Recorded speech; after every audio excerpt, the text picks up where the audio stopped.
ഡൽഹി കലാപ ഗൂഢാലോചന കേസിൽ ഉമർ ഖാലിദിനും ഷർജിൽ ഇമാമിനും ജാമ്യമില്ല. പ്രതികൾക്കെതിരായ കുറ്റം പ്രഥമദൃഷ്ട്യാ തെളിഞ്ഞെന്ന് ചൂണ്ടിക്കാട്ടി സുപ്രീം കോടതി ജാമ്യം നിഷേധിക്കുകയായിരുന്നു. കേസിലെ മറ്റ് 5 പ്രതികൾക്ക് കോടതി കർശന ഉപാധികളോടെ ജാമ്യം അനുവദിച്ചു. ഡൽഹി കലാപ ഗൂഢാലോചന കേസിൽ ഉമർ ഖാലിദിന്റെയും ഷർജിൽ ഇമാമിന്റെയും പങ്ക് തെളിയിക്കുന്ന മതിയായ തെളിവുകൾ പ്രോസിക്യൂഷൻ സമർപ്പിച്ചിട്ടുണ്ടെന്ന് ചൂണ്ടിക്കാട്ടിയാണ് സുപ്രീം കോടതി ഇരുവരുടെയും ജാമ്യം നിഷേധിച്ചത്. പ്രഥമദൃഷ്ട്യാ പ്രതികൾക്കെതിരെയുള്ള കുറ്റം തെളിഞ്ഞു. കലാപം പെട്ടെന്നുണ്ടായ ഒന്നല്ലെന്നും കൃത്യമായ ആസൂത്രണത്തോടെ നടന്ന ഒന്നാണെന്നും കോടതി നിരീക്ഷിച്ചു. പ്രതികൾക്കെതിരെയുള്ള ആരോപണങ്ങൾ ഗൗരവ സ്വഭാവമുള്ളത്. UAPA നിയമപ്രകാരമുള്ള ജാമ്യ വ്യവസ്ഥകൾ മറികടക്കാൻ ഇവർക്ക് സാധിച്ചിട്ടില്ലെന്നും കോടതി വിധിയിൽ പ്രസ്താവിച്ചു.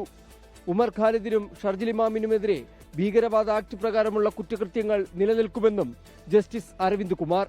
കുറ്റകൃത്യത്തിൽ വിശദ പരിശോധന നടത്തേണ്ടത് വിചാരണ കോടതിയെന്നും സുപ്രീം കോടതി വ്യക്തമാക്കി.